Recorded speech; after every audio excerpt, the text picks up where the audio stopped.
कल नानी गुजर गई थी। मम्मी और पापा को जाना पड़ा था। मैं और सुष्मिता पढ़ाई की वजह से आंटी के घर रुक गए थे। आंटी के घर में हमारा अच्छा आना जाना था। उस समय आंटी के दूर के रिश्तेदार का लड़का आया हुआ था। हम तीनों एक दूसरे के साथ घुल मिल गए थे। एक दिन की बात है, काफ़ी रात तक हम आपस में बातें कर रहे। अंकल आंटी भी सो चुके थे।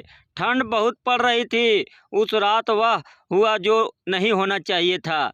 मैं भी यह समझ नहीं पाई कि यह क्यों हुआ, और जो हुआ अनजाने में और शायद गलत हुआ। मुझे कुछ समझ में ही नहीं आया और ना ही उसे। दूसरे दिन हम सामान्य रहे और अपनी गलती को भूलकर अपने आप को संभाल लिया, पर कुदरत ने तो कुछ और ही लिख कर रखा था। 2 से 3 दिन के बाद मम्मी पापा भी आ गए और हम अपने घर चले गए। समय बीत रहा था, मगर मुझे क्या हो रहा था मैं समझ ही नहीं पा रही थी। एक दिन सिर भारी होने लगा और मैं चक्कर खाकर गिर पड़ी। मम्मी घबरा गई और मुझे डॉक्टर के पास लेकर गई। डॉक्टर ने चेक किया और मम्मी को बताया कि मैं प्रेग्नेंट हूँ। 2 से 3 महीने हो चुके हैं। मम्मी घबरा गई। उन्हें खुद पर गुस्सा आ रहा था और मुझ पर भी। शायद वे सोच रही थी कि ना वह मुझे छोड़कर जाती और ना ऐसा होता। मैं रोने लगी और मम्मी सोच रही थी कि अब क्या किया जाए। उन्होंने सोचा कि हम गांव जाएंगे। उनकी सहेली डॉक्टर है, उनके पास जाकर मेरा गर्भपात करवा देगी। लेकिन यह पापा को मंजूर नहीं था। पापा ने बहुत डांटा कि तुम जीव हत्या नहीं कर सकती, जीव हत्या करना पाप है। और फिर देर भी हो चुकी है। मम्मी पापा को कुछ समझ में नहीं आ रहा था, इसलिए उस साल मैं और मम्मी गांव में ही रहे। 9 महीने तक वहीं रुके रहे और बेटा होने के बाद उसे अनाथालय में दे दिया और हम शहर लौट आए। साल भर मेरी तबीयत खराब होने की वजह से मैं कोई एग्ज़ाम नहीं दे पाई। फिर दूसरे साल प्राइवेट एग्ज़ाम देकर पास की और कॉलेज में चली गई। उसके बाद ज़िंदगी बहुत ही मुश्किल थी।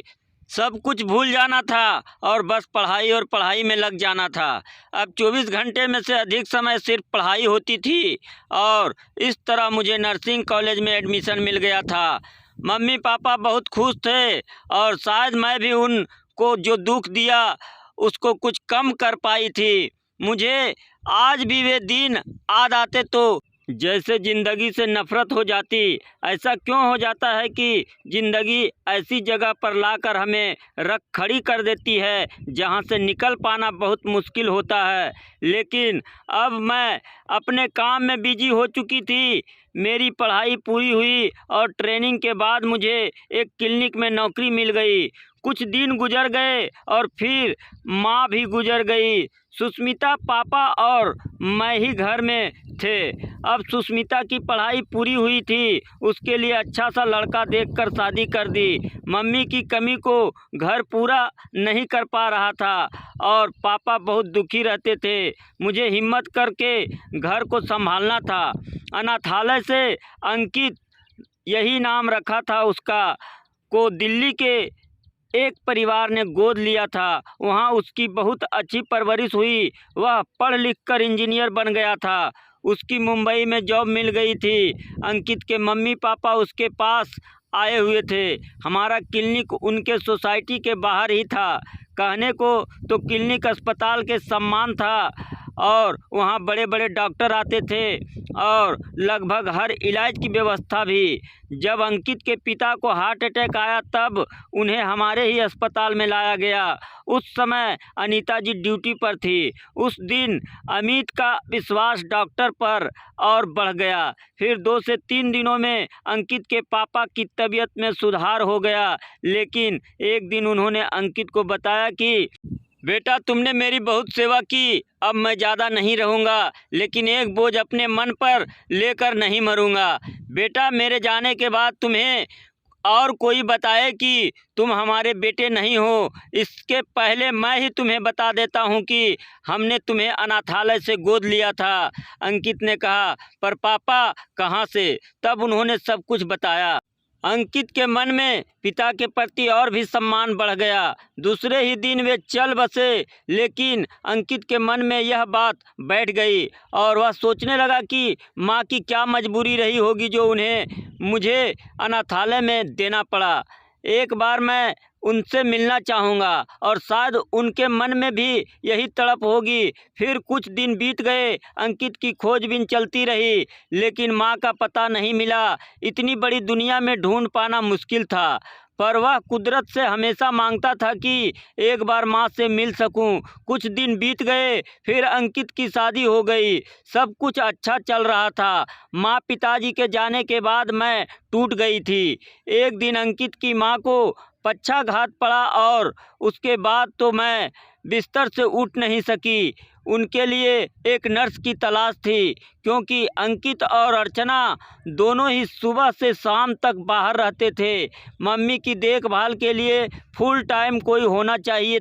इसलिए अंकित ने डॉक्टर से पूछा तो डॉक्टर ने उसे नंबर दिया और कहा कि आप इस नंबर पर फ़ोन करके पूछ लीजिए।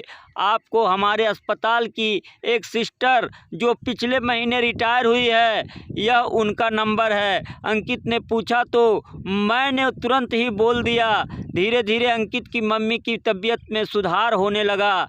ये मुझे दिल में बहुत आशीर्वाद देती और कहती थी कि बहन, तुम्हारा और मेरा पिछले जन्म का क्या नाता है जो तुम इतनी अच्छी तरह से देखभाल करती हो, वरना आजकल तो पैसे देकर भी कोई नहीं करता। शायद कुछ रिश्ता रहा हो। उनकी एक आदत थी, वे रोज़ रात को अपनी डायरी लिखती थी।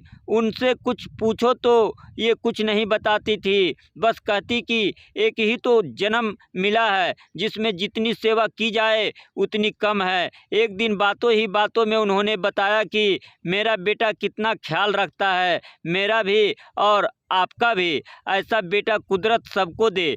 वे बोली, देखो मैं रहूं या ना रहूं, तुम मेरे बेटे का ध्यान रखना। मैं समझ नहीं पाई कि वे ऐसा क्यों बोल रही है। उस दिन उन्होंने मुझसे अंकित के बारे में सब कुछ बताया कि हम उसे अनाथालय से लाए थे। मैंने पूछा कहाँ से, मतलब किस अनाथालय से, तो उन्होंने जो बताया उसे सुनकर मेरे पैरों के नीचे की ज़मीन ही खिसक गई।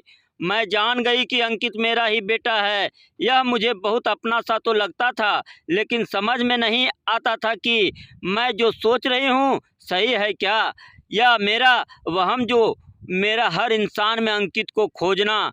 ऐसे लग रहा था जैसे यहाँ से बहुत दूर चली जाऊँ, लेकिन बेटे की ममता ने मेरे पैरों को रोक दिया। मैंने तो सिर्फ जन्म दिया। जिस सुषमा ने मेरे बेटा को पाल पोस कर बड़ा किया वह धन है। मेरे बेटे की ज़िंदगी दी उस देवी की सेवा करने का मौका मिला है। उसे छोड़कर मैं कैसे जा सकती हूँ। मैं मेरे बेटे की अपराधी हूँ। शायद मेरे अपराध की सज़ा पूरी हुई। कुदरत का लाख लाख शुक्रिया जो उन्होंने मेरे बेटे से मिलाया, वरना मैं तो अधूरी आस लिए इस दुनिया से चली जाती। पर मैं बेटे की ज़िंदगी पर अपने इस मनहूसियत की छाया नहीं आने दूंगी और उसे पता नहीं चलने दूंगी। कुछ सुषमा के गुजर जाने के बाद मैंने कहा कि बेटा अब मुझे जाना होगा। तब अंकित ने रोक लिया। आंटी, आप हमारे पास रहो ना। सुषमा के गुजर जाने के बाद जब मैंने उनकी डायरी पढ़ी तब मुझे पता चला कि अंकित देवकी की नहीं मेरा बेटा था, जो इतने पास रहते हुए भी इतना दूर था। कुदरत का लाख लाख शुक्र है जो मुझे मेरे बेटे से मिला दिया। कहते हैं ना कि दिल से जिसको मांगो यह ज़रूर मिलती है, चाहे वह वस्तु हो या इंसान। बस मांगना आना चाहिए और मिलने पर उसे पहचानने की नज़र होनी चाहिए।